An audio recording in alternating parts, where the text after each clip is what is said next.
E disse Deus, haja luz, e houve luz. O que é a vida humana senão o ato de coexistir com o divino? Onde antes havia apenas o vazio, nada agora a ser e forma. Quando foi que nos esquecemos disso? O homem é um ser de tensões, entre a escuridão e a luz, entre as trevas e a esperança. Ele oscila, luta e escolhe.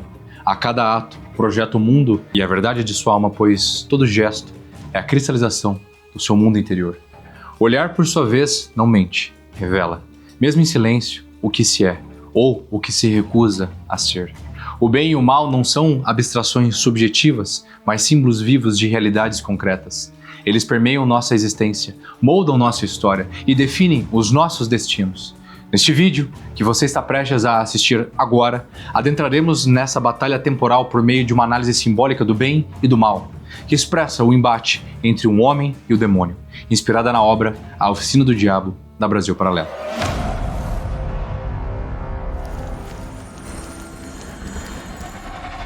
O homem livre sempre pode escolher ser um escravo, mas um escravo nunca pode escolher ser livre.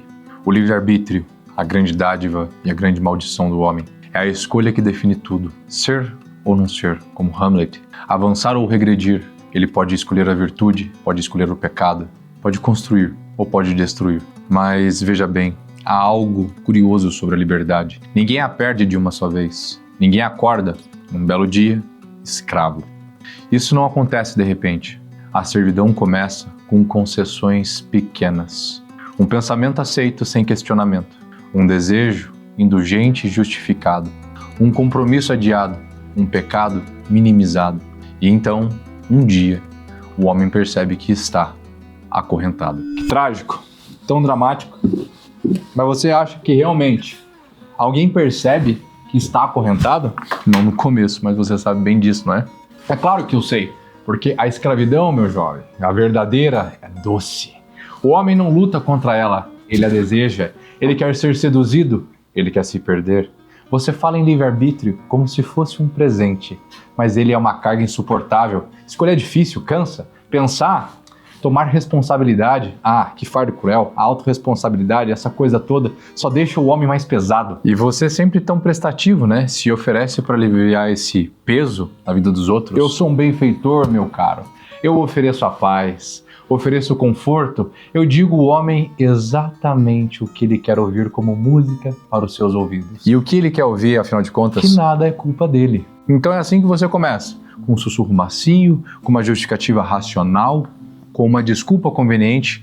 Os primeiros grilhões são sempre invisíveis, né? Eles parecem leves, parecem confortáveis, parecem até proteção. Assim, tá. O discurso sobre como o mal se disfarça de bem.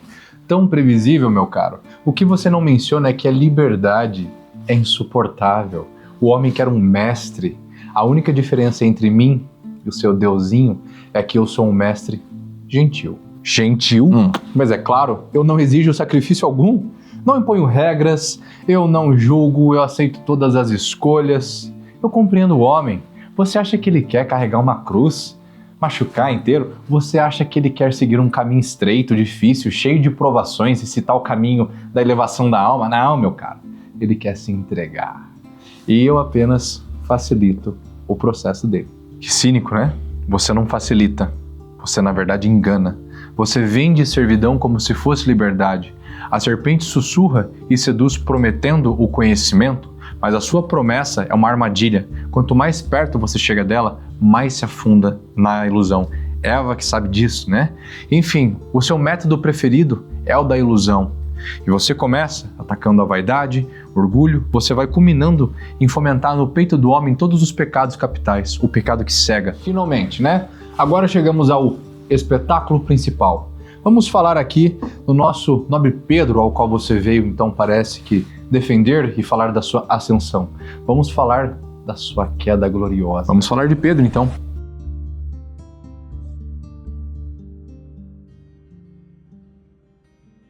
Pedro, jovem Pedro, a minha obra-prima, infelizmente, inacabada. Você sabe, eu não o derrubei. Eu não precisei fazer nada disso. Ele se lançou. Ele fez concessões pequenas no início, mas nenhuma concessão ao erro fica pequena por muito tempo, não é? Você vai empurrando. Quando o homem menos percebe, ele caiu. Exatamente. Primeiro ele brilhava, como você bem viu. Tocava o seu violão, estava lá nos píncaros da glória. Você bem sabe que essas tais virtudes mantêm um homem ordenado e sua face brilha, o seu espírito transcende o próprio corpo e é impresso no seu rosto. Mas, para que isso? E aí veio aquela duvidazinha, a qual eu botei aquela namoradinha para ele. E essas roupas, Pedro, são tão feias. Ai, você se veste assim? Você é antiquado? Você precisa se encaixar, Pedro? Eu fui ajudando apenas com um empurrãozinho ele mudar um pouco a forma como ele via a si mesmo. A primeira ferida que eu atingi com maestria foi o orgulho de Pedro. Não foi orgulho. Ainda não. No primeiro momento que você fomentou nele foi a vergonha. Ele começou a se envergonhar de quem ele era. E quando um homem tem vergonha de si mesmo, ele mente. Primeiro para os outros e depois para si próprio, e isso é o processo de dupla traição. Enfraquece a alma do homem porque ele deixa de cultivar a vida do espírito. Ah, que espetáculo! Então o Pedro se tornou o personagem de sua própria farsa. Parabéns, Pedro, tadinho, pobre Pedro. Ele gastou o que não tinha para impressionar, quem não se importava. E eu só precisei dar um empurrãozinho para ele se sentir assim, nada demais. Não, você não deu um empurrãozinho, você observou e o confundiu. Ó, tá pegando jeito? A mentira, você sabe muito bem disso, ela exige sacrifícios constantes. Quanto mais ele tentava parecer algo que não era, mais a sua vida se tornava uma ruína, mais ele se tornava uma falsidade de si mesmo. Ruína. Ó, assim, tá. Vamos lá, o momento da verdade, né? Que é a verdade? A bolsa de estudos, perdida. O dinheiro, para 2 anos, sumiu. A namorada, aquela bonitinha, toda gostosinha para atrair os olhos dele. E de repente, quando ele mais precisava, ela se foi. Afinal de contas, ela nunca esteve ali mesmo. Não é? Ele perdeu tudo, porque ele perdeu primeiro a si mesmo. Ele não conhecia mais quem ele era e ele esqueceu de quem ele era e do porquê ele estava lá. É, exato. Mas agora ele está exatamente onde eu queria, nessa cidadezinha na qual ele voltou, de merda, na onde não tem oportunidades, na onde ele se acha o supra-sumo, os píncaros da glória, que essa cidade é muito para ele, enquanto ele, um homem grandioso, não é para este povo. Eu tornei este homem, na verdade, um quebrado, sem rumo, sem esperança, e então chega aquele amigo idiota, é assim que o retorna para a cidade de origem, e ele volta, né? E eu tenho um questionamento. Você se lembra? Tenho certeza que você se lembra. Da pintura do Rembrandt, do Retorno do Filho Pródigo? Claro. O grande Rembrandt, não é mesmo? Belíssimas obras aqui. Que cena comovente, né? O desgraçado volta para casa sujo, miserável, sem um terno belíssimo, sem as delícias da vida, em troco de um abraço. Observe de novo, mas desta vez, veja com os olhos da verdade, porque eu sei que você sabe olhar com ela. O filho não está apenas voltando, ele está desfeito. A túnica rasgada, os pés nus, a cabeça raspada, ele não tem mais nada. Ele completamente desapaixonou-se de si mesmo. E o que isso prova? Qual é o seu ponto? Prova que ele finalmente compreendeu que ele não é para si, mas a sua vida é um sacrifício bondoso para Deus. Olhe só, inclusive para as mãos do Pai na cena. E o que há nelas? 2 naturezas. O Pai o acolhe como Deus e como a mãe, como justiça e como a misericórdia, como a verdade e como o amor. Cara, que sentimentalismo barato esse. Você realmente acha que esse abraço vai resolver tudo? O Pedro simplesmente voltou para a cidadezinha dele, ele não voltou como o filho pródigo, ele nem sabe o que é isso. E quando um amigo comenta parábola e etc, ele ri do amigo, ele não tá nem aí com isso. E quanto a ele, ali no canto? Esse sim, meu nobre, como você pode ver, um homem respeitável, obediente, belo, aparentemente rico e disciplinado, aquele que nunca saiu de casa, belíssimo, o mantive ali, perfeitamente ordenado. E mesmo assim, ele não entra para a festa, ele não entra para o abraço, porque ele não entende a graça, porque ele ainda se crê o merecedor de vanglórias ou o merecedor de bajulações, quando na verdade ele tem um amor desordenado por si e é o que você faz com o coração dos homens. Então a moral da história na tua visãozinha aí é que qualquer um pode voltar sem custo algum. Eu só facilitei a vida de Pedro, eu só coloquei ele num ambiente no qual ele fosse de fato se relembrar do seu tamanho, para que entrasse em suas neuroses de perdedor. Existe o custo do próprio eu. Isso é coisa de gente desesperada. Engraçado, né? Porque é justamente como o Pedro estava naquele exato momento. Mas ele não via, para ele estava excelente, ele só ia dar um jeito de voltar. Porque o orgulho ainda o cegava. Ele devia ter ignorado essas vozes externas, ele devia ter virado as costas para este amigo quando era a hora. Mas aí vem a brilhante cena na qual ele ganha um crucifixo do seu grande amigo, E o pior de tudo para você, ele o aceitou e você sabe o peso que isso tem para tua história. Cara, que simbolismo mais barato, ninguém mais usa isso. Isso é antiquado, isso é antiestético, isso tá fora de moda. O sofrimento vendido como virtude. Claro, e me fale mais agora sobre o prazer de agonizar até a morte. Primeiro tudo porque você reconhece muito bem que você traiu aquele homem. E o que há ali neste homem, que é o próprio Deus, não é dor, é amor. O sacrifício não é perda, é doação. Mas era ainda, neste momento, como você bem sabe, era meu. Era, mas você sabe bem como acabou essa história. A queda não estava completa ainda. Você sabe que as coisas pioraram. Ele ainda não tinha atingido o fundo do poço.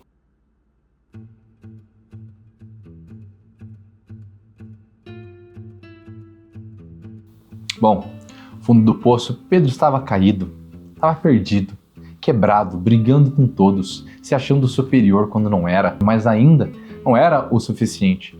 A destruição por si só nunca basta. No papel ele é superior a isso. Um homem caído, infelizmente, pode se levantar.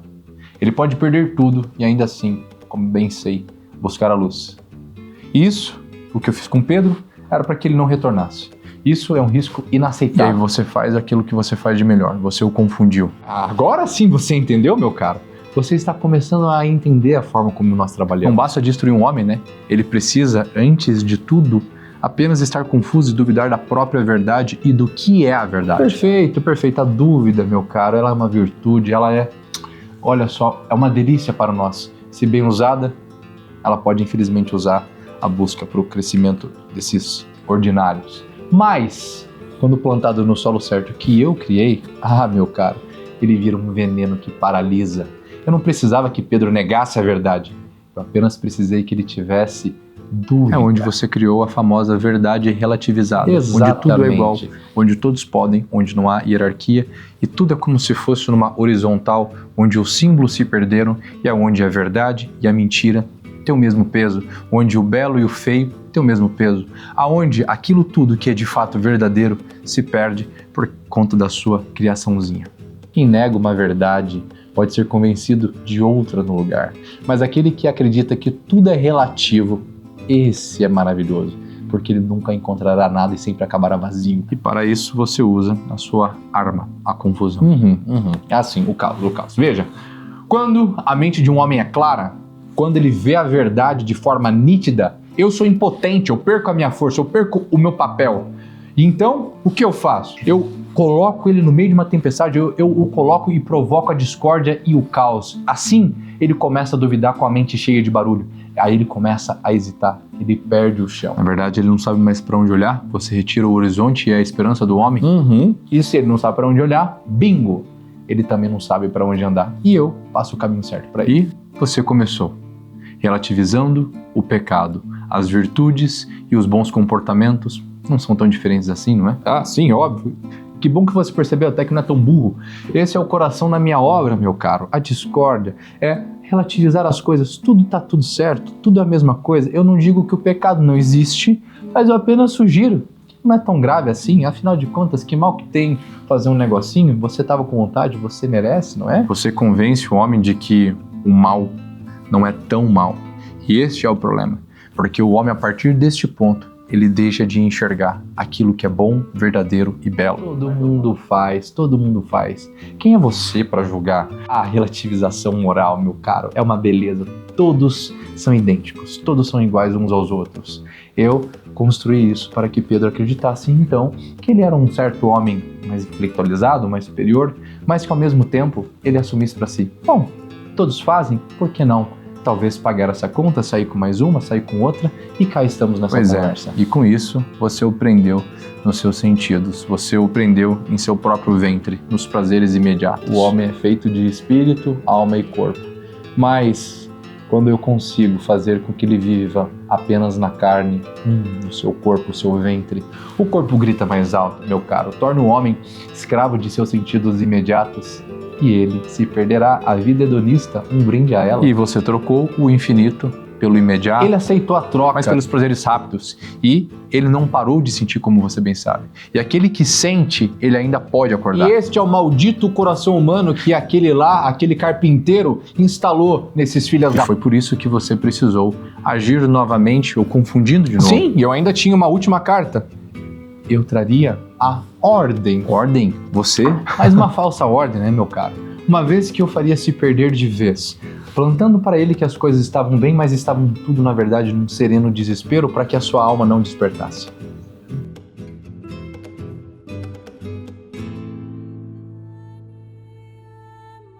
Pedro ainda estava nas minhas mãos. Mas algo nele você sabe muito bem que começou a mudar. Mas qual seria essa mudança milagrosa ao qual você observa? Ele ouviu algo ordenado, ele encontrou uma pessoa ordenada, ele começou a frequentar ambientes ordenados. Sabe muito bem que a música ordena a alma também. Aquela maldita música que não nos deixa pensar e raciocinar, meu caro. A música clássica te incomoda, não é, bonitão? A harmonia me incomoda porque eu sou o rei do caos. A ordem me incomoda. O caos é o meu reino, meu caro. Quando o homem está imerso no barulho, nas vozes desconexas, nas distrações incessantes, rolando feeds por aí, rolando a internet, ele não pensa, ele passa a ser um boçal e um escravo dos seus próprios sentidos. Mas quando há ordem, quando há silêncio, quando há beleza, o desgraçado se lembra. Se lembra do que mesmo, só para eu saber? Do que ele é e do que ele foi criado para ser. Aquilo de que realmente fundamenta o espírito e o peito do homem. E aí, você veio com mais um golpe, não é mesmo? Ah, você tá falando da cena que eu vou lá, coloco uma serpente sorrateira para pegar ele? É isso? A mãe de Pedro, como você bem viu, matou a serpente bem na hora. Ah, que simbólico, olha só o simbolismo, as coisas existem luz e sombra. Ah, a velha finalização da serpente. Cara, sempre a mesma historinha. Mas veja, meu caro, a serpente não representa apenas o mal, ela é sabedoria, renovação, a transformação. Olha que belíssimo. Bom, você bem sabe disso, que todo símbolo ele tem dualidade simbólica, luz e sombra. E a serpente é bem conhecida como o símbolo do próprio demônio. É aquela que rasteja, é aquela que engana. A serpente não ataca de frente, né? Ela sussurra, ela vem pela espreita. Ela torce a verdade até que ela pareça aceitável para todo mundo. Então me diga, onde está a mentira na transformação, na evolução, na ciência, em todas as coisas que tornam o homem melhor? Fazer com que o homem acredite em símbolos que não são verdadeiros, na ideia de que a transformação precisa vir pela traição, na ideia de que o homem precisa se rastejar para crescer, na ideia que o homem pode criar suas próprias verdades e não mais as verdades que estabilizam então o seu mundo interior. Mas veja, Pedro não caiu direto. Eu ainda tinha as minhas armas antes que ele começasse a ter esses pensamentos elevados. Se não posso fazê-lo amar a escuridão, então eu o farei temer a luz, como bem faço. E aí você faz o quê? O homem sonhar. Sonhar com o próprio passado, como a própria mãe também você fez que ela sonhasse, se relembrando dos seus pecados e dos seus maus comportamentos passados. Você gera novamente a confusão. Uma pitada de culpa, meu cara, é o prato principal da casa. Um pouco de culpa bem dosada faz milagres para o nosso trabalho. A mãe de Pedro sonhava com os seus pecados do passado, como o aborto, e cada erro e cada deslize, tudo voltava tão nítido, tão vivo, era saboroso vê-la sofrer. E você, com seu sussurro, fazia com que ela acreditasse, né? Para que a qual ela não pudesse ser perdoada, a qual seus pecados passados, eles não foram completamente apagados e perdoados por Deus, mesmo que ela tenha os confessado. Sim, porque o desespero paralisa. Mas ainda assim, quando o homem está em desespero como a mãe de Pedro, como ele mesmo, no caso ela, rezou e ele também. Sim, mas ela rezou confundida, sem entender nada, desatenta, com medo. Ela não rezou de verdade. Você acha que isso muda alguma coisa Se mesmo? Se Deus a perdoou, por que ela ainda sente o peso? Ela já deveria ter se livrado dessa culpa? Porque ela ainda está atravessando a noite escura. E isso é o que mais importa. Noite escura? O momento em que Deus está mais próximo do peito do homem. Mas a alma ainda não consegue vê-lo, mas ela já consegue espreitá-lo. Ah, então seu Deus está lá. Só que não fala? Eu falo, eu converso com o meu cliente, eu converso com os meus escolhidos. Ele não mostra nada, ele não ajuda nesse momento? Que diabos é o seu Deus? O silêncio não significa ausência, significa amadurecimento do espírito. E você sabia que neste momento, a partir do momento que o homem começa a ter força como Pedro, você não pode mais pará-lo. Ele poderia ter desistido dessa babosela Mas ele toda, não né? desistiu, ele continuou como você Mas bem e viu. daí? Mas e daí? Ela não desistiu, ele não desistiu, os dois ficaram orando, orar mais com culpa. E ouvir uma música bonita vai resolver as coisas. Ah, meu filho, e basta. Ele ainda precisava agir para realmente introjetar essas virtudes para que elas fossem infusas em sua alma e, portanto, seu espírito ascendesse. E ele agiu, não agiu? Pedro se confessou, Pedro voltou às missas, Pedro estava com uma mulher e também ordenada, Pedro trabalhou, Pedro começou a ordenar a sua vida. A cada passo que ele dava para a ordem, você perdia o controle sobre ele. Então você acha que você ganhou, né? Muito bem. Pedro subiu alguns degraus da virtude, ele começou a se tornar um desses aí aos quais você disse. Mas ainda, como você bem sabe, meu caro, eu tinha minha última cartada na manga. A última cartada? Então vamos falar sobre a sua última cartada, então.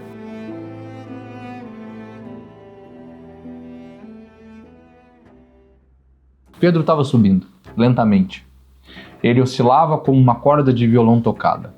Mas ele ainda não havia vencido, ele ainda não havia se livrado de tudo que aquilo que ele era, que na minha opinião era maravilhoso. E foi aí que você decidiu, né? Fazer a sua última jogatina, achando que você venceria de um coração que estava se tornando forte e corajoso. Exato, o teste final, todos precisam. Pedro levou um tiro num ato idiota de heroísmo. Foi forçado a parar. E nesse momento, você viu uma grande chance. Pedro no hospital e entrando num mundo onde ele não sabia se ele ia para o céu ou para o inferno, simbolizado pelo trem. E o que você fez? Você vê, quando o homem sofre, ele se revela, meu caro. É na dor que nós descobrimos a natureza do homem. A dor é uma ferramenta divina, ou se usada por nós, os verdadeiros amigos, demoníaca. E você colocou muito bem, se usada corretamente, ela pode ser boa ou má. Então você o coloca nesse trem, nessa ilusão, e aí, a partir disso, você acredita que ali o convenceria, sussurrando em seu coração todas as suas dúvidas, medos, não era mesmo? O meu santuário da dúvida, um caminho neutro. Nenhum caminho é neutro e você sabe muito bem disso. Todo trilho leva a algum lugar, toda escolha leva a algum fim. Mas isso depende de quem está conduzindo. É aí que você erra. O trem não é conduzido, ele é escolhido. O trem não era apenas um transporte, era um julgamento. O homem, ele é capaz de escolher as suas ações para serem virtuosas ou não. Ora, mas é claro, o trem, o túnel, as sombras, a viagem entre dois mundos. Isso tudo você sabe muito bem que é um reflexo da vida. É a viagem entre o inferno e a redenção, que o homem constantemente, com uma corda de violão que vibra, está tensionado dentro dela. Meu caro. E Pedro não sabia para onde estava indo, estava completamente perdido. E você o atacou aonde ele era mais vulnerável, como eu já disse. Óbvio, a culpa. Se um homem se sente indigno, ele mesmo se condena. É como um homem que é um espelho quebrado, ele está em pedaços, ele já não reflete mais a verdade. É um homem que ele precisa de fato se unir a nós, aonde tudo é glorioso. Mas se um homem acredita que já perdeu, como você bem sabe, ele para de lutar e esse era o seu desejo, Exato. não é mesmo? E foi isso que eu sussurrei para o jovem Pedro. Você falhou, você errou, você perdeu, você foi abandonado, você foi deixado, você não é capaz. E aí você tomou uma porrada na cara só para se tocar, porque você não esperava que Pedro, então, tinha construído uma personalidade que realmente estava em busca das virtudes, em busca do bem e em busca da verdade. Ele reagiu. Ele pode ter me dado um murro na cara, mas foi por instinto completo. Porque, por mais um pouco, ele aceitaria. Não. Foi uma escolha muito consciente. Pedro se levantou de suas próprias migalhas, porque Pedro encontrou no final deste túnel, no final da escuridão que parecia que circundava a sua vida, a esperança. E ele escolheu a esperança. Ele escolheu que ele poderia, então, alcançar o céu. Ah, grande coisa. Você acha que uma luta no purgatório significa vitória, meu filho? Ele atravessou o túnel, não foi? Ele saiu da escuridão. Ele saiu do outro lado e fez uma escolha. E daí? Ele ainda pode cair de novo. Mas não dessa vez. Quando o homem escolhe de fato levar o seu coração para o céu, quando o homem decide de fato praticar as virtudes, quando o homem busca de fato a verdade, ele de fato é salvo. Ele de fato consegue entrar para o céu, ao invés de ir para a sua turminha do barulho. Você tem razão. Talvez tenha perdido Pedro. Ele venceu uma batalha. Eu o perdi para o carpinteiro. Mas o jogo continua. Outros cairão, eu estarei lá. Outros irão cair, mas outros também se levantarão. O sol, como muito presente nessa cena quando o homem ilumina o seu espírito, é um símbolo que representa a verdade, a iluminação e a transcendência, e todos estão para essa luz. A escuridão do inferno não é apenas um castigo, mas a ausência de luz, a ausência de Deus. E no fim das contas, tudo volta para o mesmo lugar. Luz e trevas, é tudo a mesma coisa. Como se houvesse um grande farol no céu, separando os bons dos maus. Não. A luz não separa. A luz apenas revela aquilo que é verdade. E o que acontece com quem não suporta essa revelação? Eles se escondem como você, como ratos, se escondem na luz, criam suas próprias sombras, vivem nelas e acreditam nelas ao invés de olhar para aquilo que é verdade, transcendente e imutável. Muito bem. Pedro subiu no trem certo. Ele tomou suas decisões. Mas não se esqueça, outro trem, outros ainda existem para estar conosco. O trem da vida sempre existirá, as decisões da vida sempre estarão presentes. E sempre haverá aqueles que embarcam. E sempre haverá aqueles que escolhem a luz, e você sabe muito bem disso, que você perderá muitas outras batalhas. Afinal, Deus diz, Ele não permitirá que seja tentado além do que pode suportar.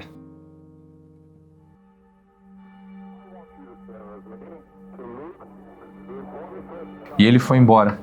Pedro venceu essa batalha, mas a guerra, de fato, nós sabemos que nunca acaba. O trem para o inferno nunca, infelizmente, para de partir. E o trem para o céu nunca está cheio demais. A cada dia, a cada decisão, escolhemos um bilhete. O demônio voltará, ele sempre volta. A dúvida voltará, a tentação voltará. O orgulho e a vaidade, o desejo pelo imediato, tudo voltará, mas também voltará a graça. Pedro caiu, mas levantou-se, como todos nós. Ele foi enganado, mas enxergou. Foi tentado, mas resistiu. E acima de tudo, ele escolheu. E agora, a minha pergunta é, qual bilhete você quer pegar? Ele não permitirá que seja tentado, além do que pode suportar. Muito obrigado pelo seu tempo aqui nesse vídeo. Eu espero que você tenha gostado e refletido profundamente sobre a sua própria alma e sobre a sua própria vida. E, obviamente, também tenha entendido o papel do mal em nossas vidas, onde tudo quer equalizar como um igual, onde a hierarquia do mundo não existe mais.